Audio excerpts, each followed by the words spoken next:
xayaatadan haddeer joogno marba xaalad baa taagan caawana xogtaan hayno cabdimaalig xadhigiisa iyo xumaha loo geystay qalbiguu xanuun geliyey maankii xasuusteenna wase duniya xaalkeedii dulmigaa xadhkaha goostay xulashada su'aashayda iyo xubinta hadalkayga xaajadan dad yahow dhuuxa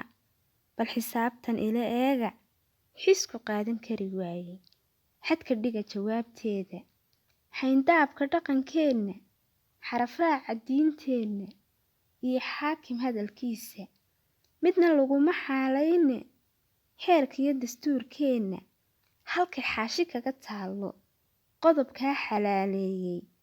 gaalada xurmaynaya muslinkana xabaalaya xaqudirirka eedeeyey cabdimaalig xogahaaga kuwa sii xasaradeeya xaasidiinta kugu xeeran xagjir kugu tilmaamaya xanibaada kula maagan xirta necab wanaagaaga xaqa iyo udoodkiisa xaqiiqada kuwaa diidan ee gaalo xulufaystay xujo maalintay gaadho xilli aanay karin doodda rabbi baa xukumi doona inta weedho xanafaysan iyo xumaha sii faafsha la jecel xajiimaynta dadkan xeerku qabanaynin adigana ku xaganaya ummaddaa xaqdigu buuxshay kuwan aan xishoonaynin iyagana xalkii siiye ku xariiqa maankiinna dadku maaha xoor gudhaya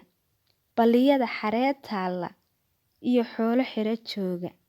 cabdimaalig xeerbeegti haddaad tidhi dad yahow xooja rabbi iyo xidhiidhkiisa